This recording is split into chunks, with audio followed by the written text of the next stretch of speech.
इस गहन चर्चा में आप सबका स्वागत है। आज का जो हमारा विषय है ना, वो थोड़ा अलग है। मतलब ये सिर्फ मार्केट के आंकड़ों या चार्ट्स के बारे में नहीं है। हाँ बिल्कुल। ये सच कहूँ तो ये इंसानी मनोविज्ञान और अनुशासन के बारे में ज़्यादा है। सही कहा।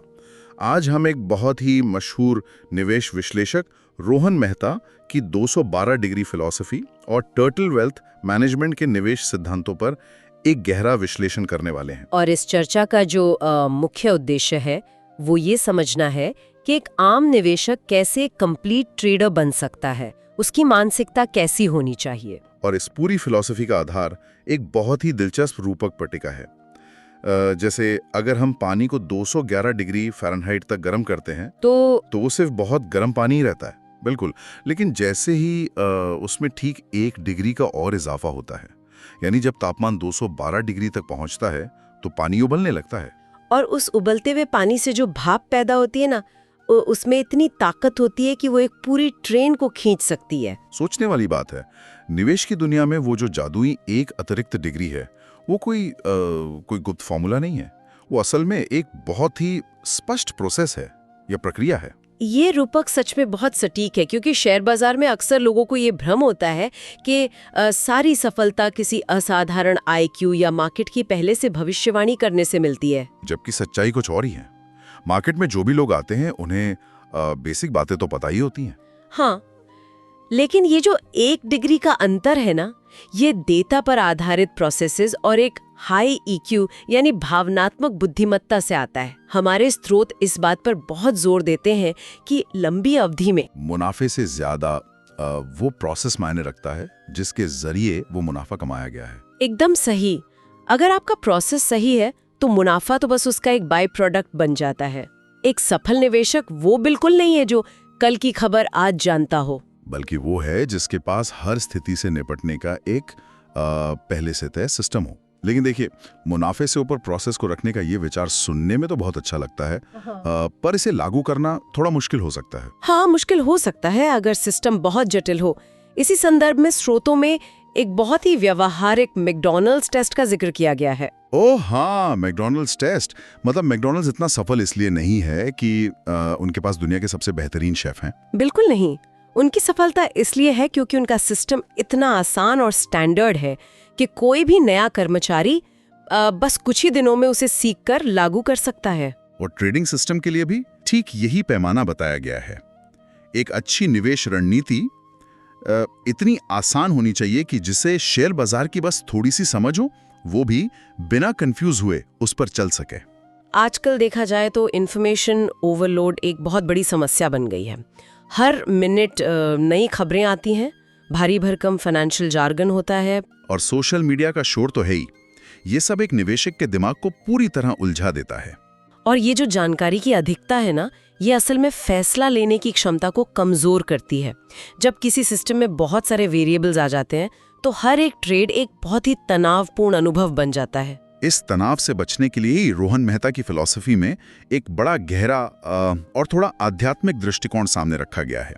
उन्होंने भगवान को अपना चीफ रिजल्ट ऑफिसर माना है। ये बहुत ही सुंदर विचार है। ये सीधे तौर पर भगवद गीता के निष्काम कर्म के सिद्धांत से जुड़ता है। मतलब निवेशक के रूप में किसी का भी नियंत्रण सिर्फ अपनी रिसर्च पर होता है, अपने रिस्क मैनेजमेंट पर होता है और सही समय पर ट्रेड में एंट्री या एग्जिट लेने पर होता है। और ट्रेड का आखिरी नतीजा क्या होगा, ये पूरी तरह से मार्केट के हाथ में है।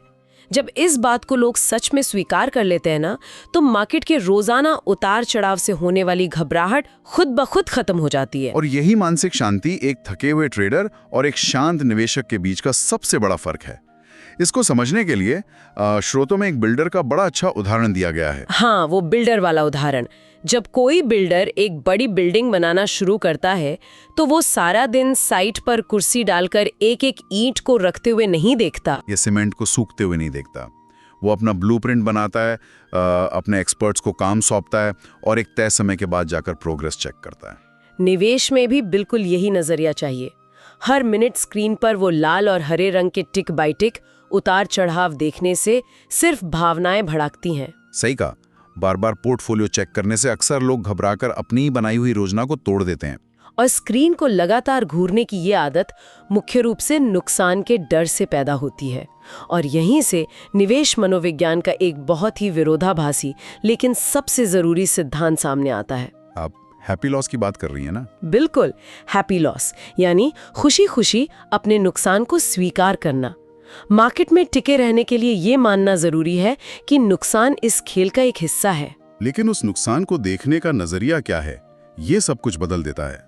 वैसे बड़े बड़े निवेशकों के लिए भी स्टॉप लॉस लेना एक बड़ा मानसिक संघर्ष होता है, क्योंकि ये सीधे ईगो पर चोट करता है। कोई भी ये नहीं मानना चाहता कि उसका अनुमान गलत था। तो ऐसे में किसी भी नुकसान को हैप्पी या सकारात्मक तरीके से कैसे देखा जा सकता है? ये तो दिमाग को पूरी तरह बदलने वाली बात हुई। इस बदलाव का आधार स्टॉप लॉस को नुकसान न मानकर एक इंश्योरेंस प्रीमियम की तरह देखना है।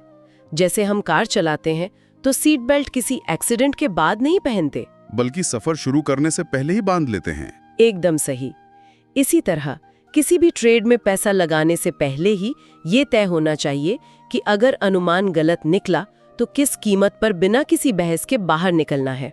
और जब ये लेवल पहले से तय होता है और सिस्टम का हिस्सा होता है तो वो स्टॉप लॉस अचानक से आया हुआ कोई झटका नहीं लगता। वो भविष्य की किसी बड़ी वित्तीय दुर्घटना को रोकने के लिए चुकाई गई एक बहुत छोटी सी कीमत होती है।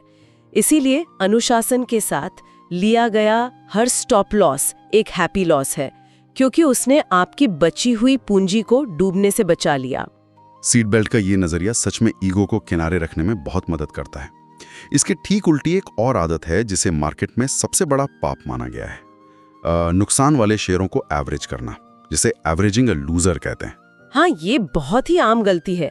अक्सर देखा जाता है कि जब कोई शेयर गिरने लगता है तो लोग इस उम्मीद में और पैसा लगाने लगते हैं कि जब कीमत वापस ऊपर आएगी तो नुकसान जल्दी कवर हो जाएगा, जो कि अनुशासन के बिल्कुल खिलाफ है। असली नियम तो ये है कि जीतने वाले शेयरों के साथ लंबे समय तक बने रहें और नुकसान देने वाले शेयरों से तुरंत बाहर निकल जाएं। लेकिन इंसानी फितरत अक्सर इसका उल्टा करवाती है। लोग थोड़े से मुनाफे में शेयर बेच देते हैं और घाटे वाले शेयरों को सालों तक पकड़े रहते हैं। इस आदत को सुधारने के लिए स्रोतों में एक बागीचे का बड़ा ही सुंदर और सटीक उदाहरण दिया गया है। हाँ, एक पोर्टफोलियो बिल्कुल एक बगीचे की तरह ही होता है।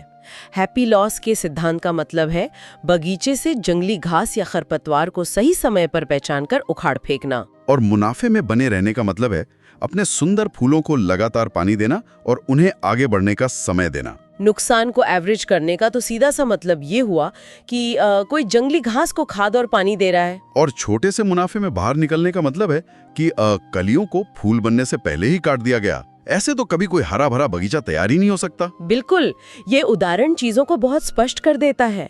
चलिए, अब जब पूंजी को सुरक्षित रखने और नुकसान को मैनेज करने की बात हो चुकी है तो चर्चा के उस हिस्से पर आते हैं जहां सच में बड़ी वेल्थ या संपत्ति बनती है। मार्केट का इतिहास गवाह है कि सबसे ज्यादा रिटर्न अक्सर उन बोरिंग, भुला दी गई और शांत पड़ी कंपनियों में मिलता है जो अचानक से एक शानदार वापसी करती हैं। फाइनेंशियल दुनिया में इन्हें ही टर्न अराउंड स्टोरीज कहा जाता है। लेकिन हजारों कंपनियों की भीड़ में एक असली टर्न अराउंड की पहचान कैसे की जाए, ये सबसे बड़ा सवाल है। एक सफल टर्न अराउंड की पहचान करना सिर्फ तुक्के लगाना नहीं है। स्रोतों में इसके 3 बहुत ही ठोस और डेटा ड्रिवन संकेत बताए गए हैं। पहला संकेत चार्ट्स पर दिखता है। जब कोई शेयर 10 या उससे ज्यादा सालों के एक बहुत लंबे कंसोलिडेशन के बाद अपने ऐतिहासिक उच्चतम स्तर या ऑल टाइम हाई को पार करता है, नहीं देता, तो सारे कमजोर और बिना धैर्य वाले निवेशक उससे बाहर निकल चुके होते हैं। दूसरा संकेत कंपनी की बैलेंस शीट से आता है। जब उस कंपनी का शुद्ध मुनाफा भी अपने आज तक के सबसे ऊंचे स्तर पर पहुंच जाता है। और तीसरा, जो कि सबसे जरूरी है, वो है कंपनी के असली बिजनेस मॉडल या मैनेजमेंट में कोई बड़ा और सकारात्मक बदलाव आना। जब ये तीनों शर्तें एक साथ पूरी होती हैं, तब एक धमाकेदार टर्न अराउंड की नींव रखी जाती है। इन 3 शर्तों को समझाने के लिए एप्पल का जो ऐतिहासिक उदाहरण दिया गया है ना, वो मुझे बहुत पसंद आया। 90 के दशक के आखिर में एप्पल लगभग दिवालिया होने की कगार पर थी। बिल्कुल, और फिर 1997 में स्टीव जॉब्स लगभग 14 साल के लंबे वनवास के बाद कंपनी में वापस लौटे। उनकी वापसी ही कंपनी के मैनेजमेंट और बिजनेस मॉडल में वो बड़ा बदलाव थी, जिसकी तीसरी शर्त में बात की गई है। उन्होंने गैर जरूरी प्रोडक्ट्स को बंद कर दिया, प्रोसेस को बहुत आसान बनाया और iMac जैसे प्रोडक्ट लॉन्च किए। उसके बाद जब एप्पल का मुनाफा बढ़ा और शेयर ने अपने लंबे कंसोलिडेशन को तोड़ा, तो उसने दुनिया की सबसे बड़ी वेल्थ क्रिएशन की कहानियों में से एक को जन्म दिया। इसी तरह का एक बहुत शानदार उदाहरण भारतीय लॉजिस्टिक्स सेक्टर का भी दिया गया है। हाँ, भारतीय लॉजिस्टिक्स सेक्टर का वो उदाहरण इस 10 साल वाले कंसोलिडेशन की थ्योरी को पूरी तरह से साबित करता है। उस मामले में पूरे 1 दशक तक लॉजिस्टिक कंपनियों के शेयरों ने कोई रिटर्न नहीं दिया था, क्योंकि उस वक्त पूरा सेक्टर असंगठित था और नीतियां भी कुछ खास स्पष्ट नहीं थीं। लेकिन फिर इंफ्रास्ट्रक्चर में बदलाव हुए, नई नीतियां आईं और अचानक उस कंपनी का मुनाफा 200 करोड़ से उछलकर सीधे 1100 करोड़ के पार चला गया। 10 साल की वो शांति टूटी और शेयर की कीमत में एक जबरदस्त ब्रेकआउट आया। ऐसे ही मौकों को पकड़ना रोहन मेहता की 212 डिग्री वाली फिलॉसफी और एक अनुभवी निवेशक की असली पहचान है। लेकिन एक आम निवेशक जो हमेशा फंडामेंटल एनालिसिस और टेक्निकल एनालिसिस के बीच में उलझा रहता है, वो इस तरह के टर्न अराउंड को कैसे ढूंढे? ये एक व्यावहारिक समस्या है। कई बार खबरें बहुत अच्छी होती हैं लेकिन शेयर गिर रहा होता है, और कई बार बैलेंस शीट खराब दिखने के बावजूद शेयर भाग रहा होता है। इसी दुविधा को हल करने के लिए टर्टल वेल्थ की पीपीपी स्ट्रैटेजी का जिक्र किया गया है, जो चीजों को बहुत स्पष्ट करती है। इस स्ट्रैटेजी में प्राइस, प्रॉफिट्स और पीपल का एक क्रम तय किया गया है, जिसमें सबसे ऊपर एक मशहूर गुजराती कहावत रखी गई है, भाव भगवान छे, यानी कीमत ही भगवान है। ये भाव भगवान छे का सिद्धांत काफी गहरा है। इस पीपीपी मॉडल में प्राइस को प्रॉफिट्स और मैनेजमेंट से भी ऊपर जगह दी गई है। इसका तार्किक कारण ये है कि किसी भी अच्छी या बुरी खबर के पब्लिक होने से पहले, यहाँ तक कि तिमाही नतीजों के आने से बहुत पहले ही कीमत के अंदर वो जानकारी दिखने लगती है। हाँ, मार्केट के जो बड़े खिलाड़ी होते हैं या इनसाइडर लोग होते हैं, वो बैलेंस शीट छपने से पहले ही अपना काम शुरू कर देते हैं, जिससे कीमत में हलचल शुरू हो जाती है। कीमत कभी झूठ नहीं बोलती, इसलिए सबसे पहले चार्ट पर कीमत की मजबूती देखी जाती है। जब कीमत सही इशारा दे, तब दूसरे पी यानी प्रॉफिट्स पर ध्यान दिया जाता है। मतलब क्या कंपनी का मुनाफा और कैश फ्लो उस बढ़ती कीमत को सपोर्ट कर रहे हैं, और आखिर में तीसरे पी यानी पीपल या मैनेजमेंट का आकलन किया जाता है। कंपनी चलाने वाले लोग कौन हैं? क्या वो ईमानदार हैं? उनका कैपिटल एलोकेशन का पिछला रिकॉर्ड कैसा रहा है? जब प्राइस, प्रॉफिट और मैनेजमेंट तीनों एक ही दिशा में इशारा करें, तभी निवेश का फैसला लिया जाता है। ये रणनीति सच में शेयरों को चुनने के प्रोसेस को बहुत ट्रांसपेरेंट बना देती है, लेकिन निवेश का खेल सिर्फ सही शेयर चुनने तक तो खत्म नहीं होता ना। बिल्कुल नहीं। उस निवेश से कमाए गए पैसे को मैनेज कैसे किया जाए, ये एक उससे भी बड़ी चुनौती है।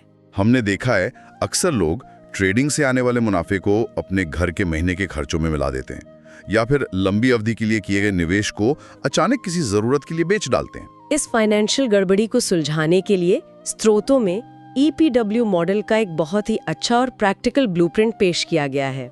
हाँ, EPW मॉडल पर्सनल फाइनेंस को टेंशन फ्री बनाने का एक बेहतरीन ढांचा है। इसमें पूंजी को 3 अलग-अलग हिस्सों में बांट दिया जाता है। E से एक्सपेंसेस यानी खर्चे, P से प्रॉफिट्स यानी लाभ, और W से वेल्थ यानी संपत्ति। सबसे पहले E की बात करते हैं। रोजमर्रा और महीने के खर्चों को पूरा करने के लिए छोटी अवधि के सिस्टम्स पर निर्भर रहना चाहिए, जैसे कि इंडेक्स ट्रेडिंग या ऑप्शंस ट्रेडिंग से आने वाला रेगुलर कैश फ्लो। जब किसी के रोज का खर्चा सुरक्षित हो जाता है ना, तो उसका दिमाग पूरी तरह शांत रहता है और वो मार्केट में कोई जल्दबाजी नहीं करता। खर्चों के सुरक्षित होने के बाद बारी आती है P की यानी प्रॉफिट्स की। इसके लिए मीडियम से लॉन्ग टर्म पोजिशनल ट्रेडिंग का इस्तेमाल किया जाता है, जिसका मतलब है उन मजबूत टर्न अराउंड या ग्रोथ वाले शेयरों में पैसा लगाना जिन्हें कुछ महीनों से लेकर 1 या 2 साल तक होल्ड किया जा सके, ताकि एक बड़ा मुनाफा या कैपिटल एप्रिसिएशन कमाया जा सके।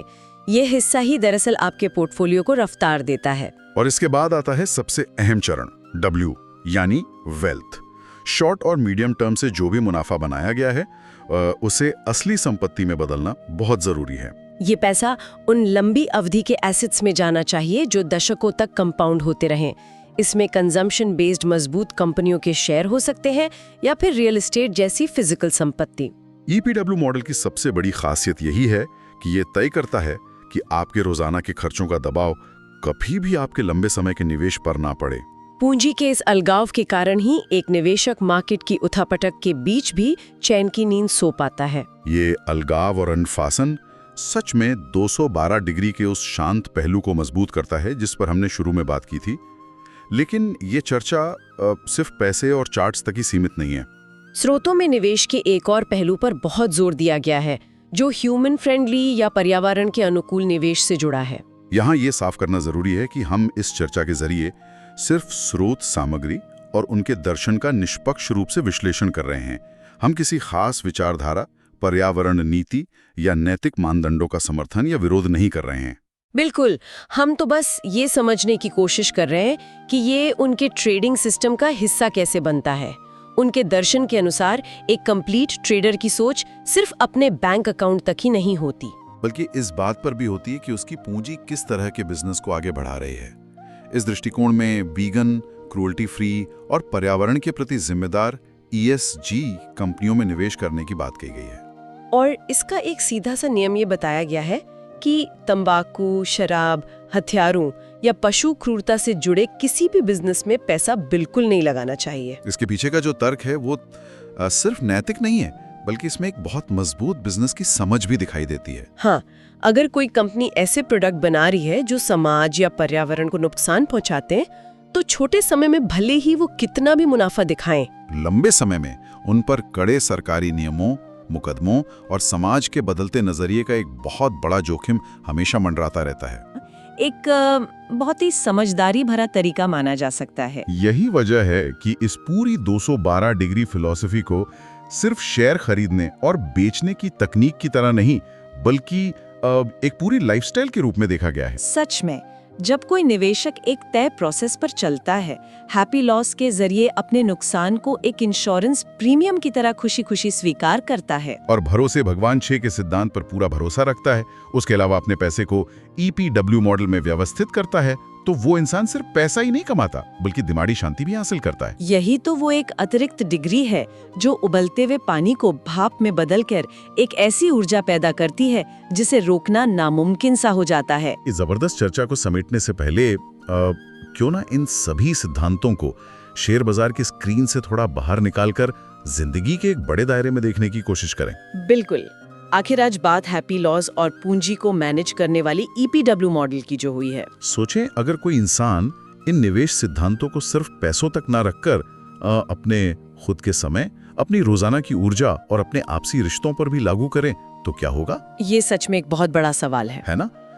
जरा सोचिए, अगर उन आदतों या रिश्तों में समय रहते एक स्टॉप लॉस लगा दिया जाए जो मानसिक रूप से सिर्फ नुकसान पहुंचा रहे हैं, ताकि भविष्य की किसी बड़ी भावनात्मक दुर्घटना से बचा जा सके। और जिस तरह हम अपने धन को खर्च, लाभ और संपत्ति यानी EPW में बांटते हैं, ठीक उसी तरह अगर हम अपने लिमिटेड रोजाना की ऊर्जा को फालतू के तनावों यानी एक्सपेंसेस, नए स्किल सीखने यानी प्रॉफिट्स और गहरे अर्थपूर्ण रिश्तों यानी वेल्थ के बीच स्पष्ट रूप से बांट लें, तो जिंदगी में कितना बड़ा बदलाव आ सकता है। फाइनेंशियल वेल्थ के साथ साथ शायद यही असली मानसिक वेल्थ की ओर बढ़ने का सबसे सटीक रास्ता होगा।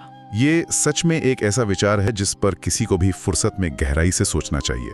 इस गहन और विचारोत्तेजक चर्चा में हमारे साथ जुड़ने के लिए बहुत बहुत धन्यवाद। कृपया वीडियो को लाइक करें, कमेंट करें, शेयर करें और सब्सक्राइब करें।